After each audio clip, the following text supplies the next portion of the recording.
using pointers to directly access memory. Understanding pointers and memory management in C. As you may already know, computers store information in memory, which is essentially a big sequence of numbered locations. Each location holds a single piece of information, like a number, a character, or a Boolean value. When we write programs, we often need to manipulate the data in memory directly. One way to do this is by using pointers. A pointer is a variable that holds the memory address of another variable. By manipulating the pointer, we can access and modify the data stored in that memory location. Let me show you an example. Here's a chunk of code that takes a string and uses a pointer to change a single character in the middle of it. First, on line 1, we include the standard input-output library stdio.h. On line 3, we then define the main function, which takes two arguments, argc, which is the number of command line arguments passed to the program, and argv, which is an array of strings representing those arguments. On line 6, the compiler allocates a block of memory in the computer's RAM to store the characters in the string. The size of this block of memory is determined by the length of the string plus 1, which is added to store the null terminator character 0 that marks the end of the string. In this case, the string event has 7 characters, so the compiler allocates a block of 8 bytes of memory to store the characters of the string, including the null terminator. Each character in the string is stored in a separate memory location, starting at the beginning of the block of memory. So, the memory layout for the string event might look something like this. Here, the characters in the string are stored at sequential memory locations starting at address 0x77b8f71d0. The null terminator character 0 is stored in the last memory location to indicate the end of the string. It's worth noting that the memory layout of a string in C is not necessarily guaranteed to be sequential like this. It depends on the specific implementation and architecture being used. However, the important thing to understand is that a string in C is stored as a block of characters in memory, with the null terminator character marking the end of the string. On line 9, we then use the print function to print the value of name1 to the console. The %format specifier tells print to treat name1 as a string. When this line of code is executed, a pointer variable called name2 is declared and initialized with the memory address of the second character in the name1 string.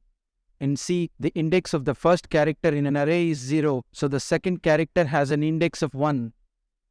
To obtain the memory address of the second character in the name1 string, we use the address of operator and on the expression name1.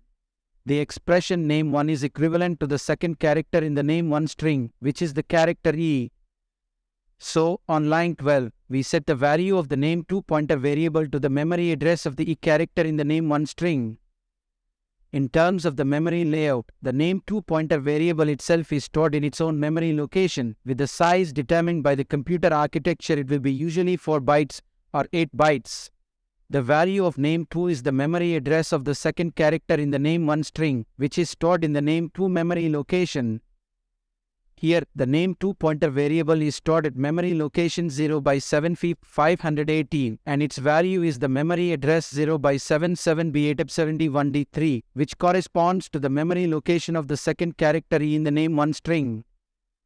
On line 15 and 16, we then use printf again to print the memory addresses of name1 and name2 to the console. The %format specifier tells print to print the memory address as a pointer. On line 19, the line name2 plus equals 2 increments the value of the name2 pointer variable by 2 bytes. This means that the memory address that name2 points to is increased by 2 bytes. In other words, after the line name2 plus equals 2 is executed, the name2 pointer variable points to the memory location that is 2 bytes after the memory location of name2 and which is fourth character in the name1 string, which is letter E. In terms of the memory layout, this operation does not change the value stored in the memory location that name2 points to. Rather, it simply changes the memory address that name2 points to. Here, the value of the name2 pointer variable is now 0x77b8f71d3, which corresponds to the memory location 2 bytes after the memory location of the E character in the name1 string. On line 22, we then use print to print the updated memory address of name2 to the console. Next, on line 25, we use the asterisk operator to dereference name2 and change the value stored in the memory location it points to. Specifically, we change the value of the fourth character in the name1 array from E to A. Finally, on line 28, we use print to print the updated value of name1 to the console.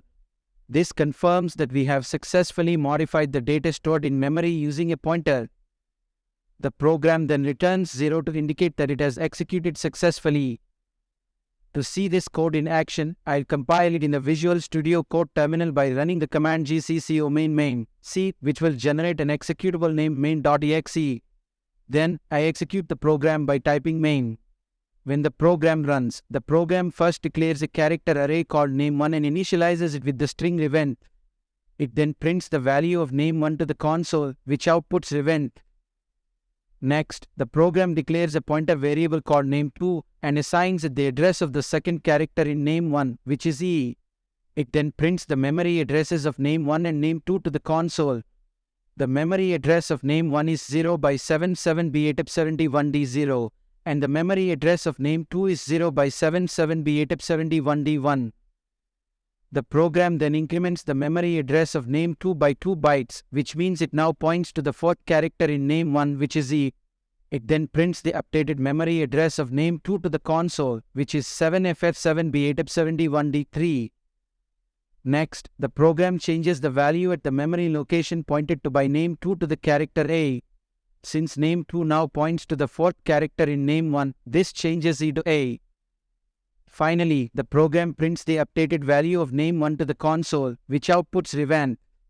The E in the original string has been replaced with a due to the previous operation on name2. The next program is very similar to the previous one, but instead of using characters, it uses integers. This program declares an integer array called nums1 with 5 elements and initializes it with values 1 through 5. It then declares an integer pointer called nums2 and assigns it the address of the first element of nums1. The program then prints the memory addresses of nums1 and nums2 to the console using the print function. Since nums2 was assigned the address of the first element of nums1, the memory address of nums1 and nums2 should be the same. Next, the program increments the value of nums2 by 2, effectively moving the pointer to the third element of nums1. In C, incrementing a pointer of a certain type by a certain amount moves the pointer to point to the memory address that is the value of the current pointer plus the product of the size of the pointed type and the specified amount. C uses type pointers. The pointers in the earlier demo pointed to characters, which are only 1 byte long.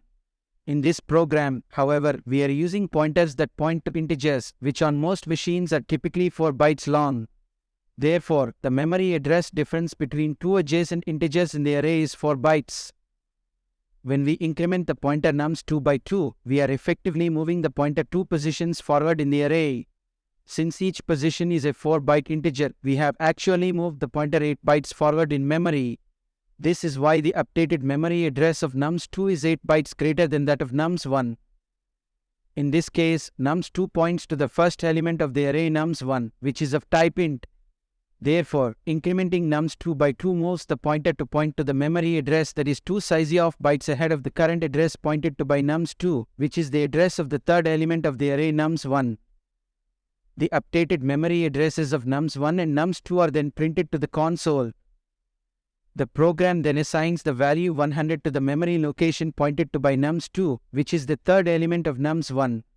This is done by dereferencing nums2 and assigning the value 100 to it using the asterisk operator. Finally, the updated values of nums1 are printed to the console using a for loop. Since nums2 points to the third element of nums1 and its value was changed to 100, the third element of nums1 should now have the value 100. To see this code in action, I'll compile it in the Visual Studio Code terminal by running the command gcc main c, which will generate an executable named main.exe. Then, I execute the program by typing main. Then the program runs, and here is the output. Note that the actual memory addresses printed may be different on different machines or when the program is run multiple times. Understanding low-level memory manipulation with pointers and hexadecimal addresses can be confusing at first, but it's not essential to be an effective C programmer. It's a powerful feature of the language, and as you learn and practice more, you'll become more comfortable with it.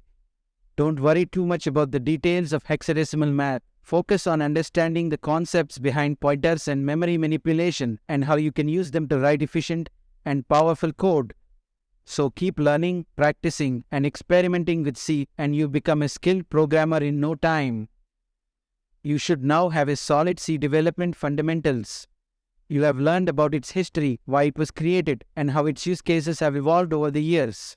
You also learned what you need to set up your development environment, and you've seen a little code that has hopefully whet your appetite for more. As you continue to learn and practice with C, you will discover its power in terms of low-level memory access and its ability to optimize code for speed and efficiency. With C, you have the ability to create high-performance applications and systems that can run on a wide range of platforms. Of course, there is always more to learn, and you will encounter new concepts and techniques as you explore the language further.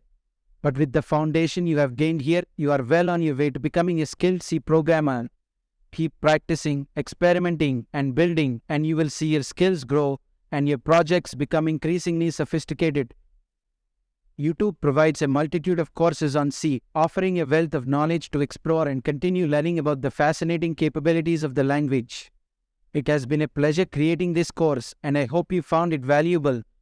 If you could take a moment to share your thoughts in the comments section and share it with others who may benefit, it would be greatly appreciated. Thank you for watching and happy coding!